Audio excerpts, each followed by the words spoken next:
Поштовани гледачи, добар ден, 17:10 време за ново издание на емисијата Ваш термин. Знаете дека секој понеделник сме тука за вас, се со цел да ве информираме за сите оние проблеми со кои што се соочувате со вашето физичко и психичко здравје. Минатата недела се случи нешто нешто за кое што не е секојдневие во нашето соседство, и тоа ни беше некако мотив да ја обработиме денешнава тема, значи за врсничкото насилство. Со мене во студиото е Сонја Огриновска, која што е психолог и ни доаѓа од Гаспар Центарот за психофизичко здравје. Ќе одговориме на многу прашања која станува збор за оваа проблематика. Ќе успееме да доближиме до вас се она што треба да препознаете кај децата, за навреме да се реагира, за да се реши проблемот ако има некој проблем во однос на психичкото здравје кај децата, потенцирам.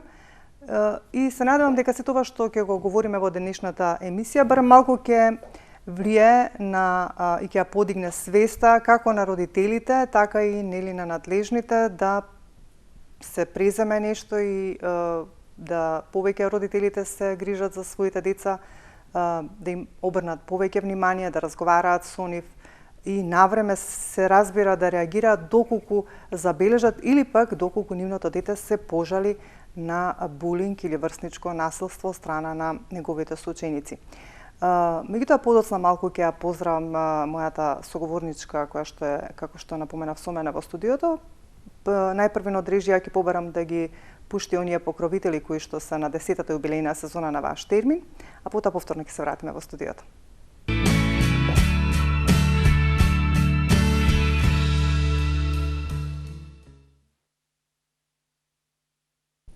Комплетен преглед и диагностика на сите органи и системи во телото, а со тоа и соодветна персонализирана терапија, која успешно и трајно ги решава здравствените проблеми или состојби. Ова можете да го добиете во Центарот за биоинформатика, каде можете да го закажете својот термин и да имате увид на целосната ваша здравствена состојба, а услугата ќе биде изведена на максимален брз и професионален начин. Одговорни во Центарот за биоинформатика се Татјана Илиевска и Кристијан Давидовски.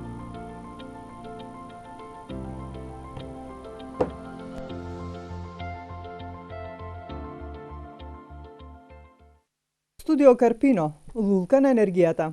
Водечко студио за масажа, физиотерапевски и козметички услуги, лоцирано во срцето на Скопје.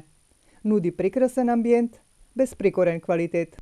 Преку 20 типови на масажи, третмани за лице и тело, а ќе ве пречека експертски тим со нивната љубезност и професионалност.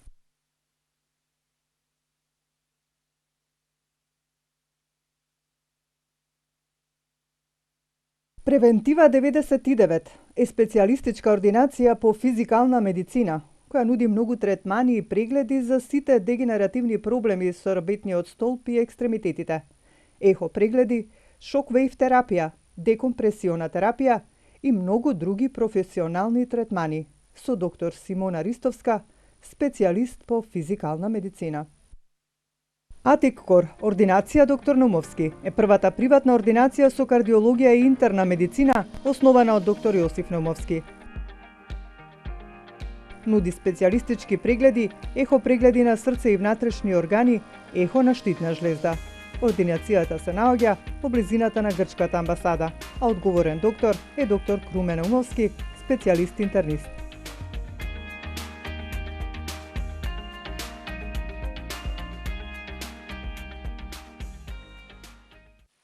Квалитет и иновативност, почит кон природата и човекот е мотото на Ербено Били, каде модерната наука и најстарата традиција на билки спагирика достигнуваат совршен квалитет. Вегански, органски, италијански растителни производи за многу здравствени придобивки. Ербено Били. Купете и почувствувајте го нивниот бенефит.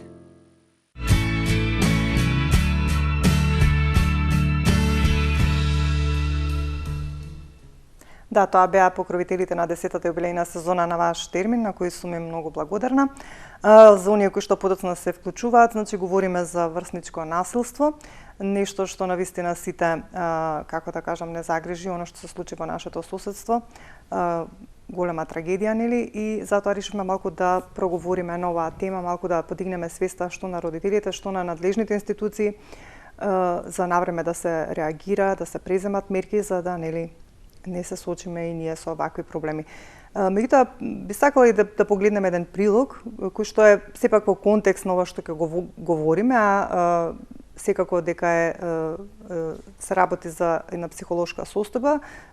Подготвив еден прилог кој што е за депресивни расстройства. Сакам да го погледнеме, да го пуштат од режија, па потоа и со мојата денешна гостинка, како што напоменав, Сонја Огриновска, психолог, и ќе го прокоментираме. Па ајде да го погледнеме.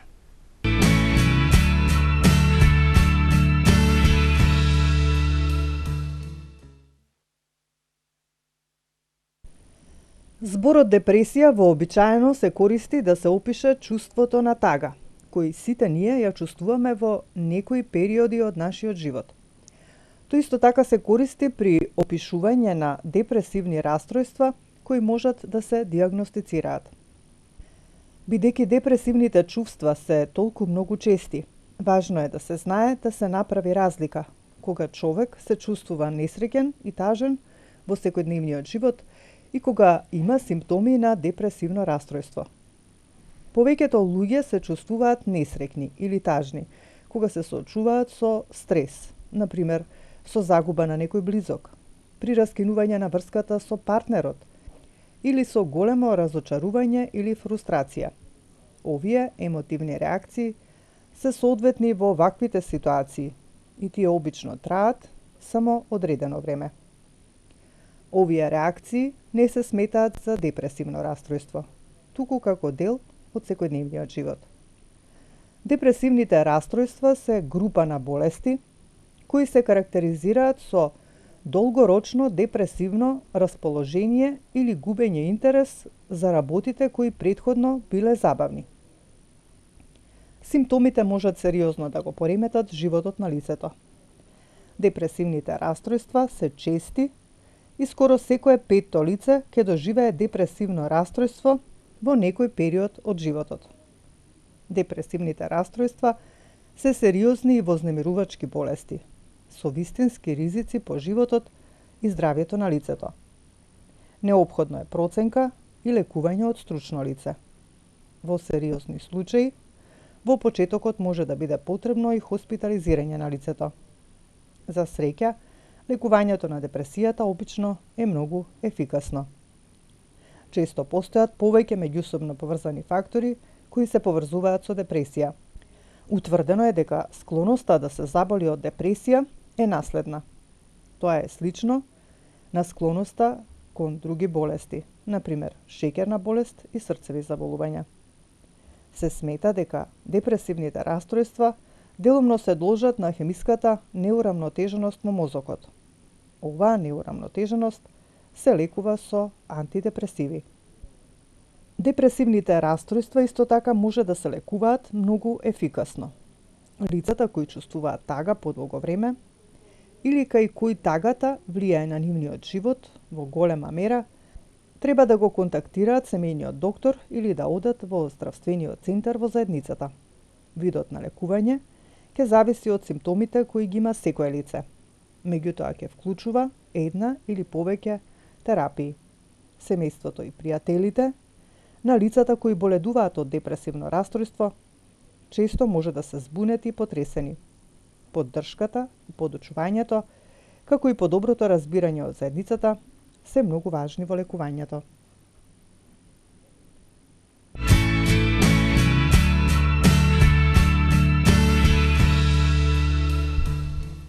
Така, можевте од прилогот да слушнете малку, нели, поопширно што би значило тоа депресивно расстройство, како што напоменав, со мене во студиото е Сонја Огриновска, која што е психолог и семеен системски советник. Ти благодарам што одвои време, Сонја, денес да бидеш дел од ваш термин, да проговориме малку на ова малку тешка тема, би кажала. Меѓутоа се со цел, нели, да ги информираме нашите гледачи. Ви благодарам на поканата. Така. Ајде вака да започнеме малку да го искоментираме овој прилог, кој што е сепак поврзан во однос на психолошкото здравје. ќе се фокусираме на депресивни расстройства, бидејќи се уватнили и како кај децата, така и кај возрастните, колку кај децата може да се јават депресивни расстройства и колку ти имаат улога понатаму во да станат психолошки до тој степен лошо по нивното психолошко здравје за да извршуваат врсничко насилство. Каква е поврзаноста? Поврзаноста на сите психолошки области е доста комбинирачка, така да кажам, и расстройствата се појавуваат од различни фактори и како што кажавте, можно е да има депресивност и кај помладите, и кај децата, само што кај нив се јавува во малку поразличен облик. Она што е заедничко, што го слушнавме, дека има чувство на тага.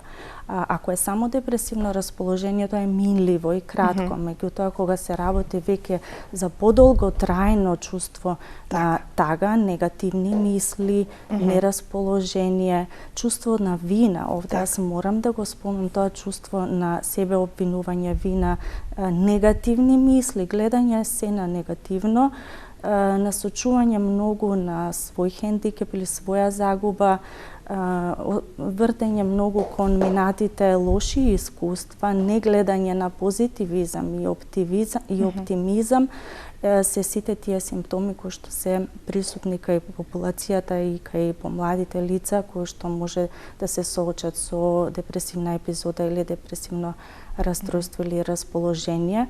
Тука стручните лица, психијатри знаат дека се соочуваат и со деца кои што го имаат, ги пројавуваат овие симптоми и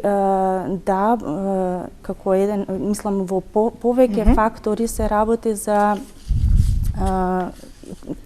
комбинирани семејни фактори кои што може да придонесат, може тоа да биде и околината, може да биде индивидуалното искуство, самиот биолошки хередитет, како што видовме во симптоматологијата, но точно дека секојдневните настани може да го потенцираат тоа и да интензивираат некои симптоми.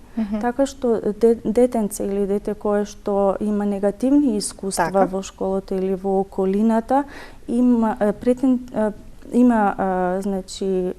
повеќе шанси да има негативни мисли и да се повлекува, да нема волја, да нема мотивација, да се себе обвинува, да не гледа надеж, туку да гледа очај. Така. Јас само ова последното истражување кога беше денот на менталното здравје, вели вака секој трет адолесцент изјавил дека има симптоми на депресија. Многу поголема е веројатноста девојчињата да пријават симптом на депресија во споредба со момчињата, дури 6 пати повеќе. Околу 42% од адолесцентите пријавиле дека доживеале умерени до сериозни симптоми на анксиозност, а пројавиле и повисок интензитет на суицидални мисли како последица на депресијата и она што ни беше 2 години стравот од COVID-19. Значи истражувањето на USAID, УНИЦЕФ и Министерството за здравство, кое што беше објавено за денот на менталното здравје, точно е дека поминавме тежок период во однос на пандемијата и ми се чини дека се тоа што се случува и онака беше застапено, ми се чини дека сето тоа некако уште повеќе ги поттикна работите кај децата да се интензивираат. Што подразбираме под врсничко насилство, бидејќи еве и ние кога сме биле деца, кога сме учеле, постоело од секогаш тоа, како да кажам, детско задевање на некои померни деца или така натаму. Меѓутоа, кога границата се преминува, кога веќе преминува во врсничко насилство, како да се препознае, како детето да го препознае тоа за да каже навреме на родителите или да се обрати кај психологот во училиштето за да се реагира и да не иде до некој поголем проблем. Точно, во најголем дел од случаите не препознаено, за жал, затоа што се подразбира како игра, а и самите деца со цел да не ги вознемират родителите, многу често ги кријат тие информации. Еве да го дефинираме врсничкото насилство, тоа за да го дефинираме треба да знаеме дека се случува подолго трајно, односно во повеќе наврати е вклучено малтретирање од една личност, едно дете кое што врши булинг или група на деца кои што вршат булинг на некое друго дете кое што во најголем дел од случаевите е поемотивно, поповлечено дете или се разликува по школски успех или по некоја друга дефиниција се разликува, а свесни сме дека моментално во општеството каде што сме имаме се повеќе различности. Значи, имаме деца од различна етничка припадност, различна раса, различно семејно потекло. Тоа е само еден фактор, но постојат и други фактори кои што предизвикуваат да се јави врсничкото насилство, за кои што можеби ќе имаме прилика да зборуваме. Сето тоа потекнува од неискажаната емоција која што треба да се зборува и за оној кој што прави врсничко Точно насилство. Точно така, тоа сакав и да прашам. Колку тие и во една претходна емисија кога говоревме токму на оваа тема, токму тоа беше прашањето зошто кога во едно училиште се прави врсничко насилство, па дури еве и детска игра некај, треба ми се чини дека тука психологот или наставникот да поработат малку со оние деца кои што го прават врсничкото насилство. Каде лежи тука кај нив проблемот? Зошто тоа го прават тие на децава кои што се еве, како што кажувате, помирни, можеби поинакви по некои работи од нив? Кога се случува врсничкото насилство, многу е важно да се делува во училиштето како на цела група да се делува, значи на целото одделение на сите врсници со иста или слична возраст. И тоа е многу важно затоа што сите поминуваат низ некоја криза и оној кој што прави врсничко насилство поминува низ некоја негова ситуација или криза. Значи и едните и Да. И оној кој што го трпи булинг. Така. Во секој случај стручните лица мора да ги земат предвид условите на тоа семејство, од каде потекнува, што потекнува она лице кое што прави врсничко насилство. Што го тера, што е тоа што го тера тоа да го прави на семејната ситуација, истражување на семејната атмосфера или истражување дали имало некоја криза таму, што се случувало, разговор со неговите родители во еден најдобар пристап, значи кој што ќе го води психологот, педагогот или други стручни лица во училиште, треба да се истражат условите од каде потекнува сето ова што му се случува на тоа дете.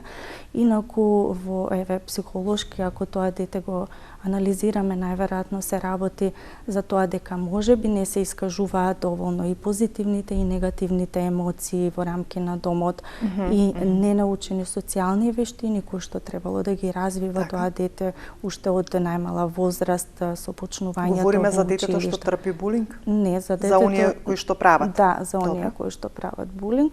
Мада некои работи се испреплетуваат тука кај социјалните вештини. Важно е дека и детето жртва треба да ги нели усоврши тие социјални вештини за да знае како да се прилагоди во групата, училишна група во која што учи. На некој начин да се одбрани, да знае да се одбрани.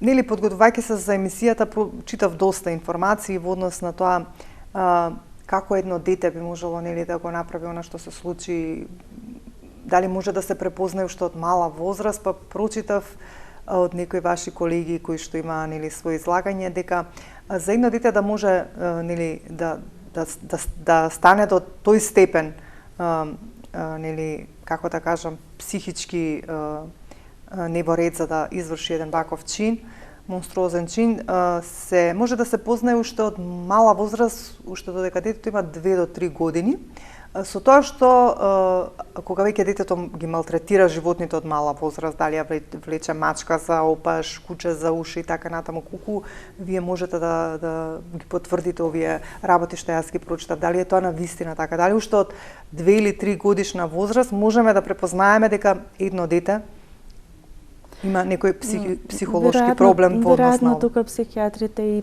психоаналитичарите прават некои анализи и истражувања или со нивни случаи кои што може да кажат нешто во врска со овој случај кој што е се уште не е истражен доволно и стручните лица моментално прават анамнези, земат анамнези, испитуваат, прават цели наоди во врска со тоа што се случило со ова дете, што допринесло да се случи таков инцидент и на таков начин да одреагира.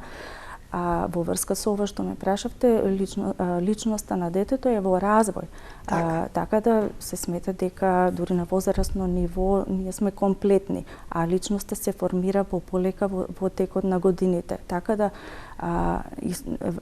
ситуации како што се од немарност, значи она што го споменавте, повредување на некого или животно или нешто укажува дека треба да се работи на емпатијата, но на такви грешки се учи тоа дете како што е добро, што е лошо, што може да биде последица од такво однесување и како тоа да го разбере дека прави нешто што дава негативен ефект, негативен резултат, може да предизвика болка, а сето тоа а не му да таму знае... причинува задоволство што го прави. Тоа е тука е фактички необичноста кога веќе децата стануваат малку токму затоа и со врсничкото насилство во училиште една од методите е токму да се стават во група и да играат улоги за да секој влезе во кожата во наводници на другиот, да знае со кои чувства се соочува едниот и другиот и на тој начин да добијат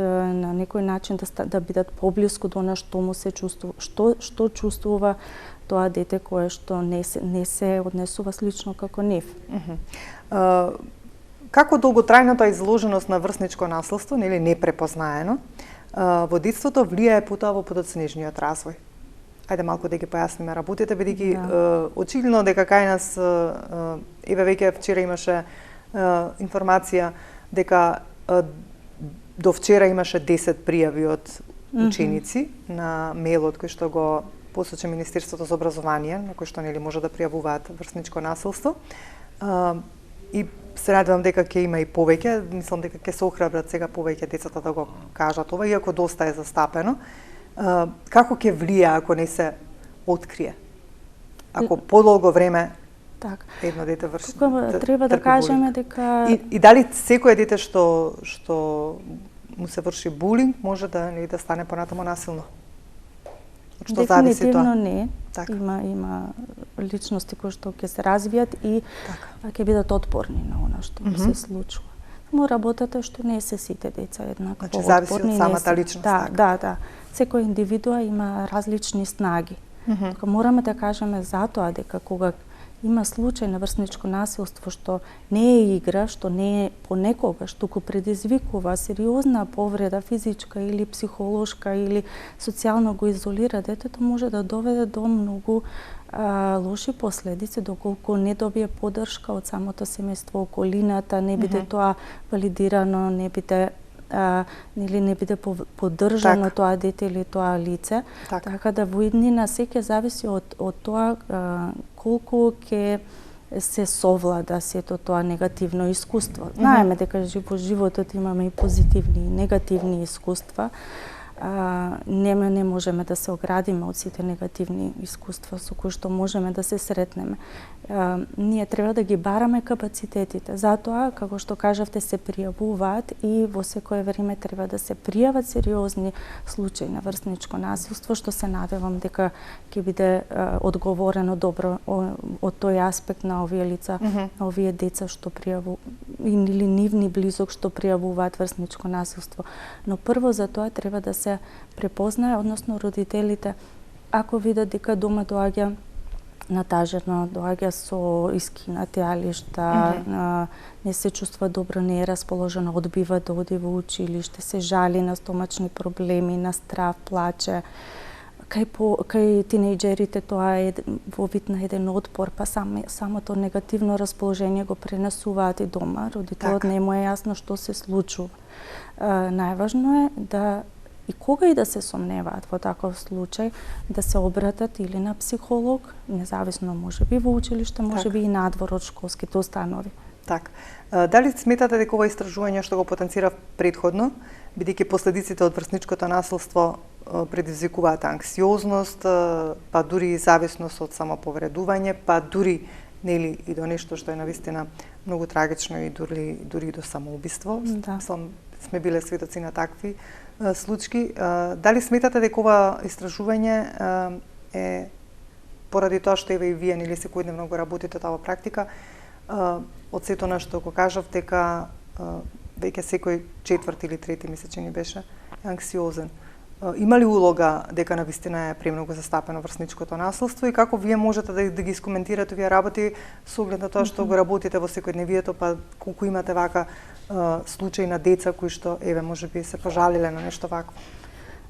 Да, ова што може да доведе до негативни емоции, тие да не можат да се издржат до тој степен кај децата предизвикува и да се себе повредуваат, па дури и да помислат на тоа што кажавте на самоубиство и тоа се случи пред некое време, што пак ќе кажам зависи од многу фактори кои што многу фактори кои што влијаеле сето тоа непрепознавање и ненавремено пружање на помош и веројатно за тоа се случило тоа, но ако ги коментираме сега овие случувања, разликата е во тоа што кај овие лица со анксиозност или можеби депресивно расположение постои поголема свест за оно што сакаат да го направат и знаат дека тоа ќе предизвика, можеби претпоставува дека тоа е крај на проблемите, но не знаат дека има друг начин на кој што може да се решат тие работи, посегнуваат по себе повредување и така натаму, меѓутоа знаат дека тука има каење за оно што го прават, оно што се случи сега, ни упатува и според информациите што ги слушаме, дека кај ова дете што го направило тој чин нема свесност за каење, нема совест. Каков би можело да биде профилот на едно лице вакво во случајов за кој што говориме? Така ние многу така, како да кажам, се убаво мислило, смислило, значи со намера, со вооружено да појде и да го изврши тој чин. Да, навистина е тешко. Каков е тој психолошки профил? Така, и за нас психолозите е ова многу тажна вест, прво да изразиме сочувство за сите тие кои што го изгубија животот, кои што беа повредени во текот на ова случување, на овој чин. Личноста се формира, како што кажав, се до зрелоста и според некои психолози до крајот на животот личноста е во формирање. Ние многу зборувавме со колеги кои што знаеме да го дискутираме ова. Веројатно се работи и според она што го гледаме од информациите што ги добиваме за една потешка психопатолошка структура на личноста и за која што било тешко да се претпостави затоа што е доста млад, затоа што има 13-14 години. Каков е капацитетот на едно 13-14 годишно дете да биде свесно за своите, свесен ли е за своите постапки? Има ли капацитет на свесност за да биде навистина свесен што сторил? Да, според ова што го слушаме, гледаме дека и сакаат во соседната Србија да го намалат возрастната граница на одговарање на дело со убиства и така натаму, што тоа укажува дека и ние како луѓе и како психолози, како стручни лица кои што имаме на секојдневен контакт со деца, знаеме дека на 13-14 години можат да, барем оние кои што имаат едно интелектуално ниво, можат да разликуваат што е добро, што е лошо, што може да повреди некој друг, а што не може. Во случајов се работи за лице кое што не е емпатично, не може да ја свати тежината на повредата и тежината на смртта што значи. Колку родителите и наставниците ја имаат она клучна улога за да се превенираат вакви работи, да се препознаат ваквите деца кои што имаат проблем? Што треба да се стори? Што родителите, што наставниците според вас? Да. Родителите и во секојдневните контакти знаеме дека се подштрек цело време. Во денешно време родителството навистина е голема одговорност и сериозна работа. Сериозна работа, постојано бара нови начини, методи, иако родителите доста читаат, доста се информираат, понекогаш е добро само на индивидуално да се пристапи кон своето дете, иако сметаат дека има некое однесување кое што го разликува тоа дете од останатите, веднаш да побараат психолошка поддршка, советување и помош. Така да колку вниманието од родителите, разговорот игра голема улога во психолошката состојба. Колку еден апел до родителите да навистина не ги запоставуваат своите деца, секогаш да разговарате, не само кога се тажни. Не само кога се тажни, не само кога ќе забележат дека се тажни, туку тоа да го прават и за многу, како да кажам, секојдневни работи во животот. Многу е важно тоа и како што кажав за поголем дел од психичките нарушувања имаме атмосфера кај што не се изразуваат ни позитивните ни негативните емоции. Тука многу зависи од родителскиот стил, дали се негува авторитативен стил во кој што имаме јасно поставени граници, се кажуваат правилата, се бара одговорност, но исто така родителите имаат добар емотивен одговор за нивните деца. Од оние родителски стилови кај што или не се усогласени родителите, или се незаинтересирани, или се престроги, или преригидни, преамбициозни во барањата на нивните деца, исто може да се појави некое симптоматично однесување или кај препопустливи родители. Значи да најдеме некоја средина треба кај децата. Тоа е само еден фактор. Меѓутоа, секојдневие знаеме во какво време живееме и дека сега семејството е нуклеарно семејство, значи се што се случува во најголем процент, спорувам, иако не доста живеат со баба и со се што се случува во рамки на домот на деца со мајка, татко, со родители. Така што треба да се негуваат и пошироките социјални контакти, да се постават семејни вредности кои што ќе вклучуваат добро однесување, асертивност, алтруизам кон други останати членови од општеството. Морам да споменам дека ова време кое што некако во брзо време, некако стресно време, брзо темпо на живот, барем еден од родителите е константно со работа преоптеретен. Одсатен, така речем, под презафат. Значи во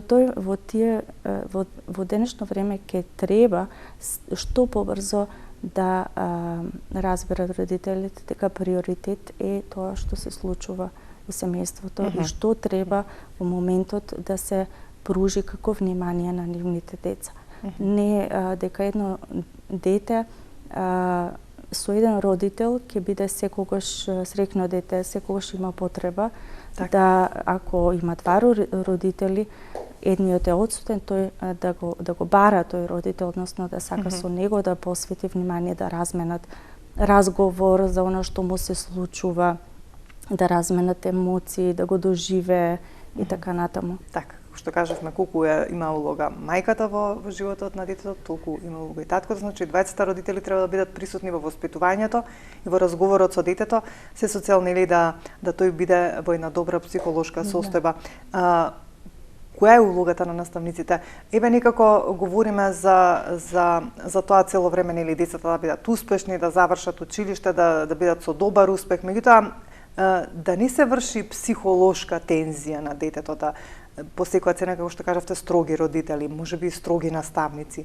Сепак да се има, како да кажам, едно чувство дека сепак тие се деца и дека не треба толку психолошки притисок да им се врши ни од дома, а ни во училиштето. Да им се даде простор, нели, малку тие сами да се пронајдат во растењето, во учењето, во секојдневието, во дружењето, некако да не биде се под некоја тензија.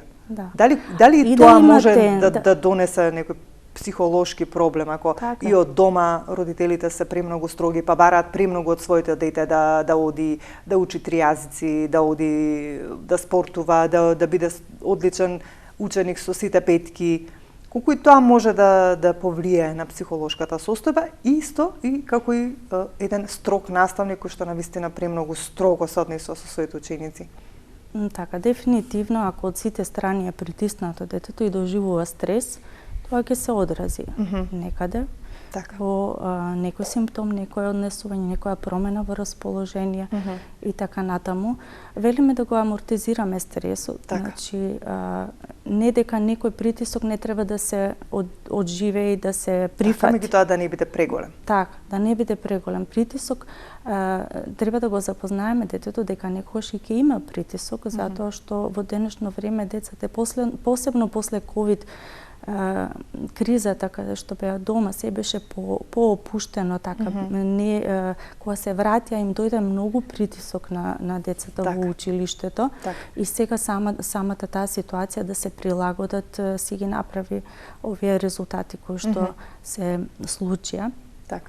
Но дефинитивно, како што кажавте, треба и да се разбере детето и да се разговара и да се ослободи малку, така што доколку доживее стрес, добро е и да одмори, добро е и да се разговара со наставникот во врска со тоа. И дефинитивно ќе кажам дека кога работи наставникот со група, ние му дадовме последно време многу приоритет на образованието, а на воспитниот процес некако се запостави, помалку, така малку да повеќе запоставен, да, се извинувам. Така да наставникот дефинитивно и педагогот работат и треба да работат на самата кохезија. Значи во секој случај треба многу да се работи да се сменат кога станува збор за образованието. Мисля че не дека многу работи се изместија. Така, значи една посеопфатна систематски план и програма да се направи во кој што редовно ќе учествуваат психолозите, соработилници, прашалници, нели си имаат тие некои собствени методи кои што можат и да се доработат, може и да се доедуцираат, онаму кај што се повеќе ученици, дури и да се вработат повеќе психолози кои што ќе можат да работат со децата индивидуално и групно. Сега нешто што е како причина што го наведуваат за ова се што се случи е социјалните мрежи, достапноста на сето на што им е на младите, значи TikTok, мрежата се препорачува да се укине во Србија, оружје и така натаму. Очигледно дека се подложни на многу нешта кои што можат да ги видат, нели без забрана, со кои што можат да се поистоветат. Колку тоа исто има влијание врз младите, врз тинеџерите, за да до тој степен да го охрабри да стори вакво нешто? Да, дефинитивно.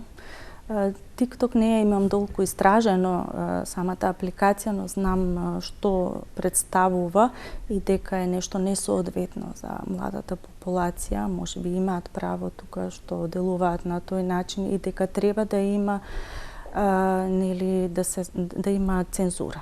Што прават децата, на што го поминуваат времето, колку поминуваат време пред телефон или пред лаптоп или на видеоигри, каква содржина гледаат. Може би е тешко во тие моменти родителите да имаат вистинска контрола на сето она што се случува, затоа што тие некогаш тоа го прават и надвор од домот, кај некои другари или заедно во група.